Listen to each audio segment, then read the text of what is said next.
तो हेलो बच्चों, welcome back to coaching वाला। तो बेटा आज का हमारा न्यू वीडियो है। हम एक्सरसाइज कर रहे हैं।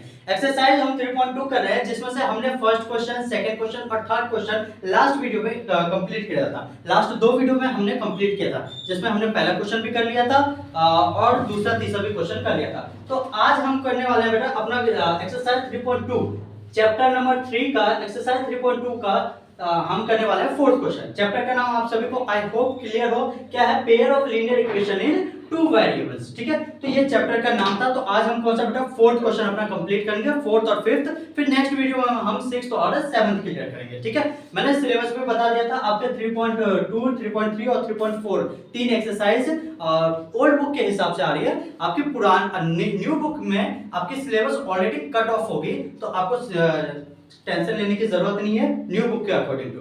अगर किसी बच्चे के पास ओल्ड बुक हो तो बेटा ओल्ड बुक में आपके 3.2, 3.3 और 3.4 टोटल तीन एक्सरसाइज आ रही है। तो ये तीन एक्सरसाइज टिक कर लेना और अच्छे तरीके से प्रैक्टिस करना है।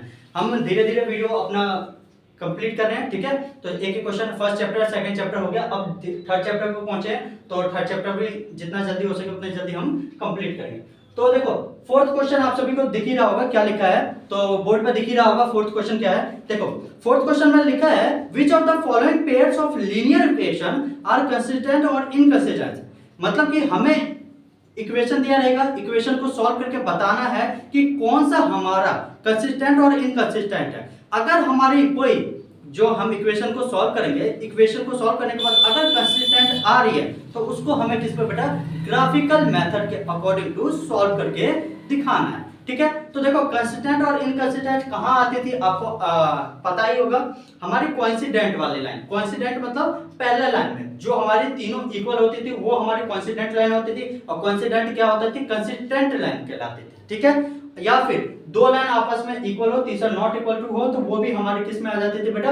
वो भी हमारी कंसिस्टेंट लाइन में होती थी। ठीक है, तो चलो वीडियो को स्टार्ट करें। हमें क्या बताना है बेटा? कंसिस्टेंट ग्राफ मतलब इक्वेशन को सॉल्व करके हमें ये बताना है कि वो कंसिस्टेंट लाइन है कि इनकंसिस्टेंट। अगर कंसिस्टेंट लाइन है तो हमें ग्राफिकल मेथड के अकॉर्डिंग टू सॉल्व करके देखना है। अगर इनकंसिस्टेंट है तो हमें कुछ सॉल्व करके नहीं देखना है, सिर्फ और सिर्फ इक्वेशन निकाल के छोड़ देना है। ठीक है, तो चलो वीडियो को स्टार्ट करें।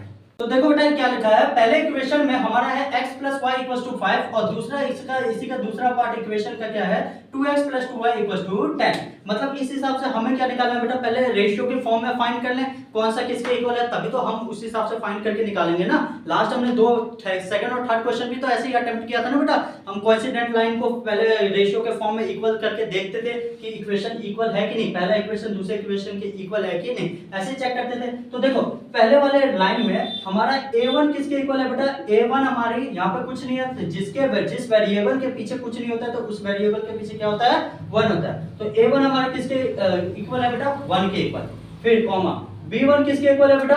1 के इक्वल। और c1 किसके इक्वल है बेटा? 5 के इक्वल। आई होप आपको क्लियर हो। अब देखो अब हम किसके दूसरे इक्वेशन के हिसाब से a2 फाइंड करें। तो a2 यहाँ पे क्या है बेटा? 2 है ना, कांस्टेंट वैल्यू क्या है? 2 है। तो a2 की वैल्यू कितनी होगी? 2 होगी। b2 की वैल्यू कितनी होगी बेटा? b2 की वैल्यू कितनी होगी? 2 होगी। और c2 की वैल्यू कितनी होगी बेटा? 10 होगी। ठीक है, अब इसको हम रेशियो के फॉर्म में अकॉर्डिंग टू रेशियो के फॉर्म में हम चेक करेंगे तो क्या आएगा बेटा? देखो 1/2 आ रहा है, 1/2 आ रहा है और इसको कट ऑफ करोगे तो क्या आ जाएगा? 1/2।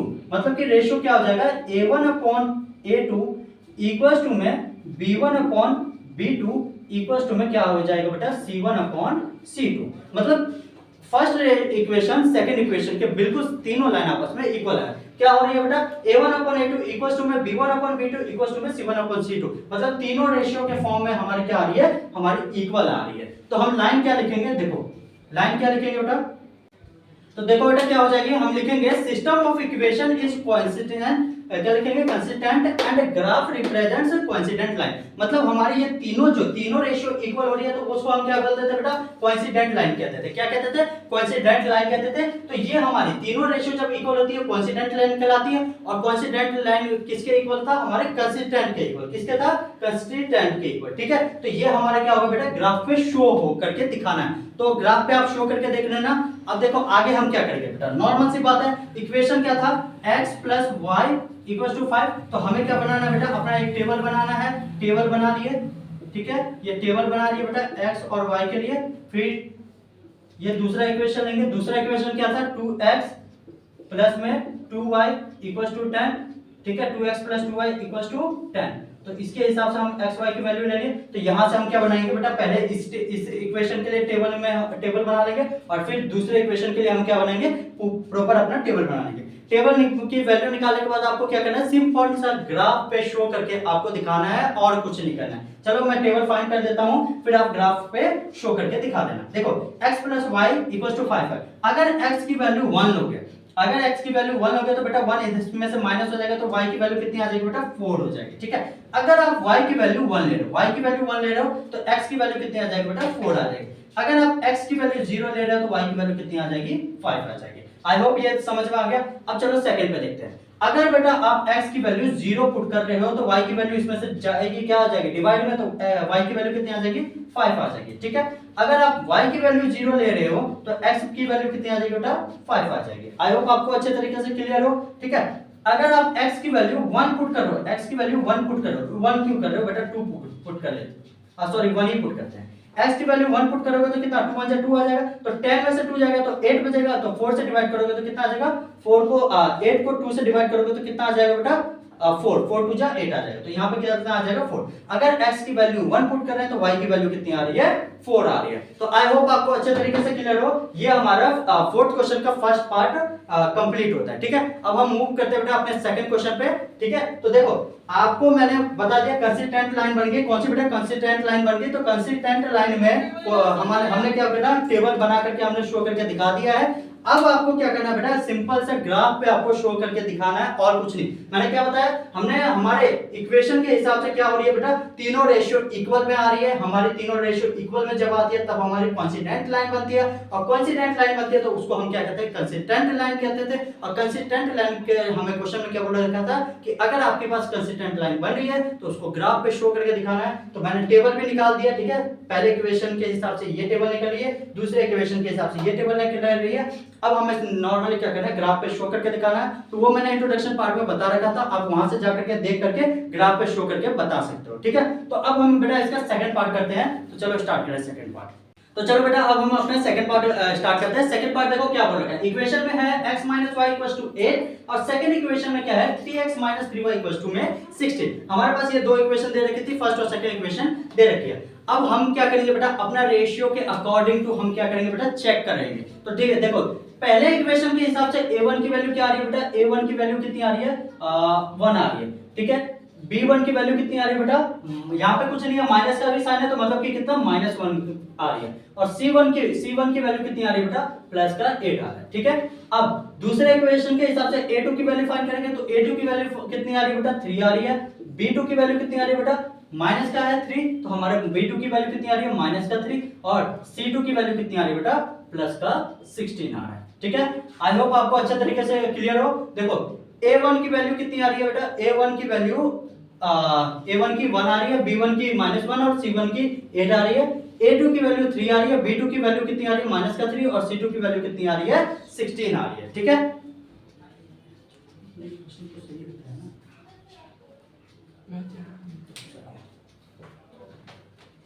तो देखो बेटा आगे हम क्या करेंगे बेटा, इसको रेशियो के फॉर्म में चेक करेंगे। तो क्या होगा, देखो 1/3 हो रहा है, ये माइनस के माइनस साइन से गया तो 1/3 हो रहा है, और 8 2 जा 16 होता है तो 1 बाय कितना हो रहा है बेटा 2 हो रहा है। मतलब रेशियो के अकॉर्डिंग टू क्या हो रही है, a1/a2 इक्वल्स टू में b1/b2 और नॉट इक्वल टू में क्या हो रहा है बेटा c1/c2। मतलब देखो रेशियो के हिसाब से 1/3 इक्वल्स टू 1/3 आ रही है, लेकिन नॉट इक्वल टू क्या हो रही है 1/2। मतलब ये हमारी लाइन नहीं बन रही है। a1 रेशियो क्या बन रही है बेटा a1/a2 इक्वल्स टू में b1/b2 not equal to c1/c2। तो हम पॉइंट क्या लिखेंगे बेटा, pairs of equation is inconsistent. क्योंकि हमारी इनकंसिस्टेंट क्यों होगी बेटा, जब हमारी दो इक्वेशन इक्वल हो और तीसरी इक्वेशन नॉट इक्वल टू हो तो वो हमारी क्या होती है पैरेलल लाइंस कहलाती है। कौन सी लाइंस कहलाती है बेटा पैरेलल लाइंस। ये मैंने इंट्रोडक्शन वीडियो में बताया था और लास्ट क्वेश्चन में भी बताया था कहां पैरेलल लाइन यूज आता है, कहां क्या होता है, ठीक है। तो हमारी ये लाइंस कौन सी है बेटा पैरेलल लाइन बन रही है, पैरेलल लाइन बन रही है, इस वजह से हमारी ये इनकंसिस्टेंट होगी। तो ये हमारा नॉर्मल सी बात है कि ग्राफ पे शो नहीं होगा, तो आप यहीं तक करके छोड़ सकते हो, ठीक है। अगर फिर भी आपको लगता है कि टेबल निकालना है तो आप यहां से x और ये फर्स्ट इक्वेशन के हिसाब से टेबल अपना निकाल लेना, ठीक है। ये आप यहाँ से table x minus y equal to 8 लेके इसके हिसाब से टेबल निकाल लेना, और यहाँ पे दूसरे इसके हिसाब से कौन सा एक्स वाई और 3x minus 3y equal to 16 इसके हिसाब से आप टेबल फाइंड करके करना चाहते हो तो कर दो। लेकिन क्वेश्चन में हमसे क्या बोला गया था बेटा कि जो हमारी कंसिस्टेंट होगी ना सिर्फ उसी को ग्राफ पे शो करके दिखाना है, जो इनकंसिस्टेंट होगी तो उसको ग्राफ पे शो करके नहीं दिखाना है। तो आपको पता ही है जो हमारी पैरेलल लाइंस होती है तो उस पे वो हमारी क्या होती है, इनकंसिस्टेंट वैल्यू होती है। कौन सी होती है, इनकंसिस्टेंट। तो इनकंसिस्टेंट पे तो हमें ऑफ कोर्स नॉर्मली सी बात है कि क्वेश्चन में बोल रखा था कि हमें शो करके नहीं दिखाना है, तो हमें बिना शो करके ही दिखाना है। तो हमें सिर्फ और सिर्फ चेक करना था, हमने चेक कर लिया। फिर बता रहा हूं देखो बेटा इसी पहले के इक्वेशन के हिसाब से a1 की वैल्यू 1 आई है, b1 की वैल्यू -1 आई है, c1 की वैल्यू 8 आई है, a2 की वैल्यू 3 आई है, b2 की वैल्यू -3 आई है, c2 की वैल्यू 16 आई है। तो यहां से माइनस का माइनस कट गया और यहां से 8 2 जा 16 होता है 1/2 आ गया। तो रेशियो के हिसाब से क्या हो गया बेटा a1/a2 इक्वल टू में b1/b2 हो गई, नॉट इक्वल टू में क्या हो गया बेटा c1/c2 हो गया। तो रेशियो तो हमारी बन गई a1 a की रेशियो b के इक्वल है और नॉट इक्वल टू c के इक्वल है। तो ये हमारी लाइंस कौन सी होगी, पैरेलल लाइंस। तो पैरेलल लाइंस हमारी कौन सी होती है बेटा, इनकंसिस्टेंट वैल्यू। तो इनकंसिस्टेंट में तो हमें ग्राफ पे शो करके नहीं दिखाना था, तो यहीं पे हमारा ये खत्म होता है। ठीक है, तो अब हम मूव करते हैं बेटा इसी के थर्ड पार्ट पे। ठीक है, तो चलो स्टार्ट करें। तो देखो बेटा थर्ड पार्ट में फर्स्ट इक्वेशन क्या है 2x + y माइनस का 6 इक्वल्स टू 0 और सेकंड इक्वेशन क्या है बेटा 4x माइनस 2y माइनस का 4 इक्वल्स टू 0। ठीक है, तो यहां से बेटा फर्स्ट इक्वेशन के हिसाब से a1 की वैल्यू कितनी आ जाएगी बेटा, a1 की वैल्यू 2 आ जाएगी।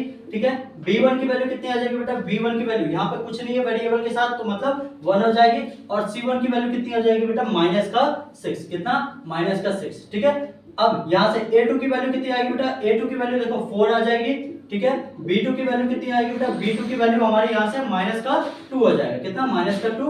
और c1 की वैल्यू कितनी हो जाएगी बेटा, c1 की वैल्यू कितनी c2 की वैल्यू कितनी हो जाएगी माइनस का 4। कितना बेटा, माइनस का 4 डिग्री। ठीक है, तो देखो यहां से ये कट जाएगी तो 1/2 हो गया बेटा। ठीक है, यहां से ये कट ऑलरेडी है ही कटा हुआ 1 -2 आ गया, और यहां से ये कटेगी तो कितना हो जाएगा बेटा 3 और ये हो जाएगा 2 और माइनस के माइनस साइन से कट जाएगा। तो रेशियो क्या बन रही है बेटा, रेशियो क्या बन रही है 1/2 इक्वल्स टू में नॉट इक्वल टू में 1/-2 और नॉट इक्वल टू में 3/2। मतलब तीनों इक्वेशन आपस में इक्वल नहीं है। जब तीनों इक्वेशन आपस में इक्वल नहीं होती है तो वो हमारी क्या होती है बेटा, कंसिस्टेंट लाइन। ठीक है, तो देखो रेशियो क्या बन रही है a1/a2 not equal to b1/b2 और नॉट इक्वल टू c1/c2। जब तीनों इक्वेशन या फिर दो इक्वेशन इक्वल ना हो आपस में, दो रेशियो आपस में इक्वल ना हो, तो वो हमारी कौन सी कहलाती है बेटा, कंसिस्टेंट लाइन। कौन सी कहलाती है, कंसिस्टेंट लाइन। मैंने इंट्रोडक्शन में वीडियो बता रखा था, तो वहां से आ जाके आप इंट्रोडक्शन वीडियो देख सकते हो। तो हम क्या लिख लेंगे बेटा, हमारी लाइन क्या आ जाएगी, पेयर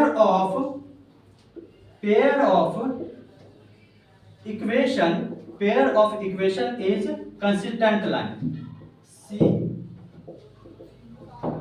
कंसिस्टेंट लाइंस। ठीक है, pair of equation is consistent lines. तो हमें अब क्या करना है, नॉर्मल अपना टेबल बनाना है। क्या बनाना है, टेबल बना करके हमें ग्राफ पे शो करना है। तो मैं टेबल बना देता हूं, आप ग्राफ पे शो करके खुद से चेक कर लेना। ठीक है, नहीं आएगा तो फिर मुझे कमेंट सेक्शन में आप बता देना, मैं अपने तरफ से आपको अच्छे तरीके और बेटर बताने की कोशिश करूंगा। ठीक है, तो देखो इक्वेशन क्या है 2x + y - 6, मतलब कि इसको हम ऐसे लिख सकते हैं बेटा 2x + y = 6 ऐसे लिख सकते हैं। और दूसरे में क्या है 4x - 2y इक्वल टू के इधर जाएगा तो प्लस का 4 आ जाएगा। ठीक है, तो इक्वेशन पहला क्या बन जाएगा बेटा, टेबल के हिसाब से यही बनाएगा xy। पहला क्या है 2x + y = 6। तो बेटा देखो अगर y की वैल्यू 0 ले रहे हैं, y की वैल्यू 0 ले रहे हैं तो x की वैल्यू कितनी आ जाएगी बेटा 3 आ जाएगी। अगर हम x की वैल्यू 0 ले रहे हैं तो y की वैल्यू कितनी आ जाएगी बेटा 6 आ जाएगी। ठीक है, अगर x की वैल्यू 1 ले रहे हैं तो y की वैल्यू कितनी हो जाएगी बेटा 6 में से 2 माइनस हो जाएगा तो y की वैल्यू कितनी आ जाएगी बेटा 4 आ जाएगी। आई होप आपको ये अच्छे तरीके से क्लियर हो। अब देखो दूसरा इक्वेशन, दूसरे इक्वेशन से हम फाइंड करते हैं। यही है बेटा x और y। इक्वेशन क्या था 4x माइनस का 2y इक्वल टू में 4, यही है। अगर बेटा हम x की वैल्यू 0 पुट करेंगे तो y की वैल्यू कितनी आ जाएगी, ये 2 इधर डिवाइड में चला जाएगा, मतलब कि किसमें 2 2 4 माइनस का 2 आ जाएगा। ठीक है, आई होप आपको क्लियर हो। अगर आप y की वैल्यू 0 पुट कर रहे हैं, y की वैल्यू 0 पुट कर रहे हैं तो x की वैल्यू कितनी आ जाएगी 1 आ जाएगी। ठीक है, अगर आप x की वैल्यू 1 पुट कर रहे हो, x की वैल्यू 1 पुट कर रहे हो बेटा, कितनी x की वैल्यू 1 पुट करोगे तो ये तो जाएगा तो माइनस में हो जाएगा, ठीक है, तो कट ही जाएगा, तो y की वैल्यू कितनी आ जाएगी बेटा 0 आ जाएगी, ठीक है।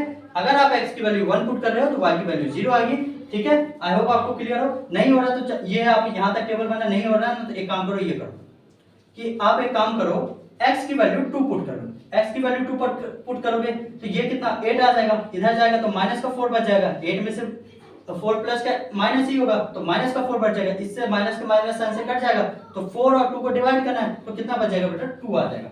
अगर आप x की वैल्यू 2 पुट करोगे तो y की वैल्यू 2 पुट होगी।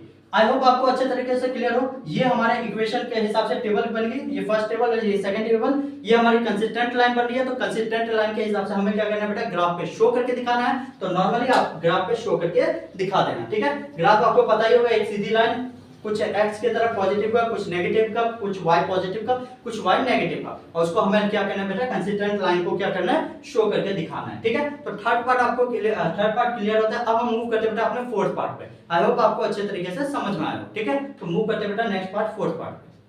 तो देखो बेटा फोर्थ पार्ट क्या है, 2x - 2y - 2 = 0 और 4x - 4y - 5 = 0।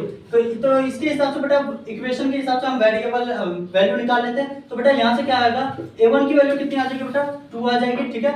b1 की वैल्यू कितनी आ जाएगी बेटा, b1 की माइनस का 2 आ जाएगा, ठीक है। और c1 की वैल्यू कितनी आ जाएगी बेटा, माइनस का 2 आ जाएगा, ठीक है। आई होप आपको क्लियर हो। अब देखो a2 के हिसाब से फाइंड कर ले, तो a2 की वैल्यू कितनी आ रही है बेटा, प्लस का 4 आ रहा है। b2 की वैल्यू कितनी आ रही है बेटा, b2 की वैल्यू माइनस का 4 आ रहा है, ठीक है। और c2 की वैल्यू कितनी आ रही है, c2 की वैल्यू कितनी आ रही है बेटा, माइनस का 5 आ रहा है, ठीक है। तो देखो यहां से तो ये कट गया तो 1/2 हो ही गया, यहां से माइनस का माइनस से साइन कट गया, ये कट गया तो 1/2 आ गया, यहां से माइनस का साइन कट गया। तो इक्वेशन क्या बन रही है बेटा, इक्वेशन क्या बन रही है, 1/2 इक्वल्स टू में 1/2 और नॉट इक्वल टू में क्या बन रहा है 2/5। मतलब इक्वेशन क्या बन रहा है बेटा कि a1 upon a2 equals to में b1 अपॉन b2 और नॉट इक्वल टू में c1 अपॉन c2। तो जब हमारे दो इक्वल हो, तीसरी नॉट इक्वल टू हो, तो वो हमारी क्या कहलाती है बेटा, इनकंसिस्टेंट लाइन। कौन सी क्या कहलाती है, इनकंसिस्टेंट लाइन। देखो हमारे कंसिस्टेंट लाइन कौन कौन सा होता है बेटा, जो तीनों आपस में इक्वल हो वो हमारी कंसिस्टेंट लाइन कहलाती थी, और या फिर जो पहला जो फर्स्ट रेशियो सेकंड रेशियो के इक्वल ना हो, या फिर तीनों रेशियो आपस में इक्वल ना हो, तो वो हमारी क्या कहलाती थी, कंसिस्टेंट लाइन, ठीक है। हमारी दो इक्वल हो, तीसरा नॉट इक्वल टू हो तो वो हमारी क्या से कहलाती है बेटा, इनकंसिस्टेंट लाइन। तो हम लाइंस अपना क्या लिखेंगे, देखो लाइंस क्या लिखेंगे, pair of equation is inconsistent. आपको ये रेशियो के हिसाब से आपको पता चल गया कौन सी बन रही है बेटा, इनकंसिस्टेंट लाइन लिखे। आगे मैंने क्या लिखा, लाइंस आर पैरेलल। हमारी ये कौन सी बन रही है बेटा, पैरेलल लाइंस बन रही है। और कौन सा बन रहा है, and system has no solution. कौन सा, पैरेलल लाइंस में हमारे क्या होते हैं बेटा, नो सॉल्यूशन आते हैं, नो सॉल्यूशन आते हैं। ये मैंने इंट्रोडक्शन वीडियो में बताया था, ठीक है। जो हमारे पैरेलल लाइंस होते हैं उसके नो सॉल्यूशन निकलते हैं। और अगर सॉल्यूशन, नो सॉल्यूशन का मतलब ये मत समझना कि एक भी सॉल्यूशन उसके इसके नो सॉल्यूशन निकलते हैं, मतलब कि कितने भी सॉल्यूशन निकल सकते हैं, या फिर हम ऐसे कह सकते हैं कि मैनी सॉल्यूशन, उसके सिर्फ एक नहीं बहुत सारे सॉल्यूशन निकलते हैं, ठीक है। तो ये हमारी कौन सी लाइन होगी बेटा, इनकंसिस्टेंट। ये हमारी पैरेलल लाइंस है। पैरेलल लाइंस का मींस क्या होता है, no solution. No solution means क्या हो गया कि हमारी इनकंसिस्टेंट लाइन बन रही है। तो इनकंसिस्टेंट में तो हमें ग्राफ पे शो करके नहीं दिखाना था, तो यहाँ पे हमारा ये फोर्थ पार्ट अपना कंप्लीट होता है, ठीक है बेटा। आई होप आपको अच्छे तरीके से क्लियर हो। फिर भी चलो मैं आपको बताता, देखो बेटा इक्वेशन के हिसाब से हमने a1 की वैल्यू 2 आई, b1 की वैल्यू -2, c1 की वैल्यू -2 आया, a2 की वैल्यू 4 आई, b2 की वैल्यू -4 आया, c2 की वैल्यू -5 आया। इक्वेशन के हिसाब से क्या बन रही है मेरे बेटा, 1/2 इक्वल टू में 1/2 इक्वल नॉट इक्वल टू में 2/5 बन रही है। मतलब रेशियो क्या बन रही है बेटा, a1 upon a2 equal to में b1 upon b2 not equal to में c1 अपॉन c2।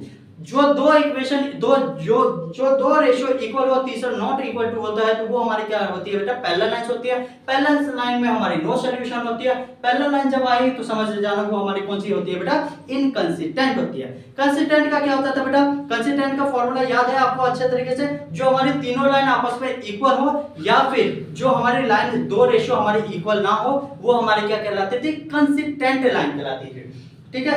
जो हमारी दो लाइन इक्वल हो, तीसरा नॉट इक्वल टू हो, वो हमारी कौन सी कहलाती है बेटा, इनकंसिस्टेंट, ठीक है। आई होप आपको अच्छे तरीके से क्लियर हो। हमारा ये फोर्थ पार्ट कंप्लीट होता है। अब मूव करते हैं बेटा अपने फिफ्थ पार्ट पे, फिफ्थ क्वेश्चन पे, ठीक है। तो मूव करते हैं बेटा फिफ्थ क्वेश्चन पे, चलो स्टार्ट करें। तो देखो बेटा फिफ्थ क्वेश्चन बोल क्या रखा है, फिफ्थ क्वेश्चन में बोल रखा है half the perimeter of rectangular garden whose length is 4 metre more than its width is 36 metre, find the dimension of the garden graphically. हमें क्या करना है, नॉर्मल सा बेटा आपको गार्डन की डायमेंशन को फाइंड करके ग्राफिकल शो करके बताना है। अब उसमें बोल रखा है कि half of the perimeter of garden, half of the perimeter of garden जिसकी लंबाई मेरी 4 है, कितनी है देख रखा है, लेंथ इज 4 मीटर। बेटा लंबाई कितनी है बेटा, लंबाई कितनी है बेटा 4 है, 4 है।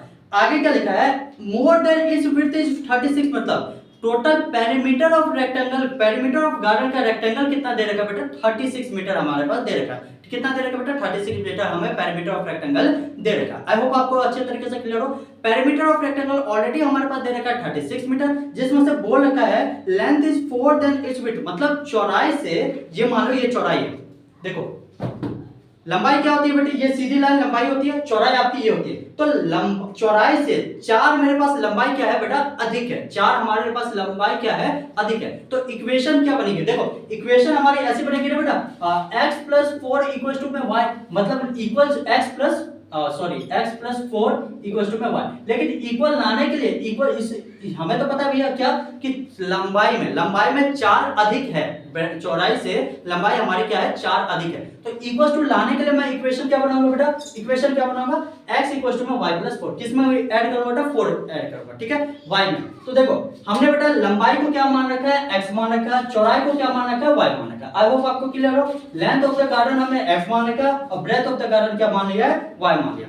हम जब क्या बोल रहा था कि लंबाई 4 अधिक है, तो इक्वल टू में लाने के लिए चौड़ाई में क्या करूंगा बेटा 4 को प्लस करूंगा, तो x equal to y plus में 4 आ गया। आई होप आपको एक अच्छे तरीके से समझ में आया। देखो बेटा लंबाई मेरे पास 4 अधिक है, कितना लंबाई 4 अधिक है, किससे चौड़ाई के गुण, चौड़ाई के हिसाब से हमारे पास लंबाई 4 अधिक है, ठीक है। तो हमें इक्वल टू लाने के लिए क्या करूंगा, चौड़ाई में 4 ऐड करूंगा तभी तो हमारी x के इक्वल आएगी, हाँ या ना, मानते हो कि नहीं। देखो बेटा हमारे पास x प्लस 4 दे रखा है इक्वल टू y, लेकिन इक्वेशन के हिसाब से इसके इक्वल लाने के लिए मैं इसमें से 4 को हटा करके इसमें 4 ऐड करूंगा तभी तो हमारे पास क्या आएगी, इक्वेशन इक्वल आएगी कि नहीं। तो क्या बन जाएगा बेटा x इक्वल टू में y प्लस 4।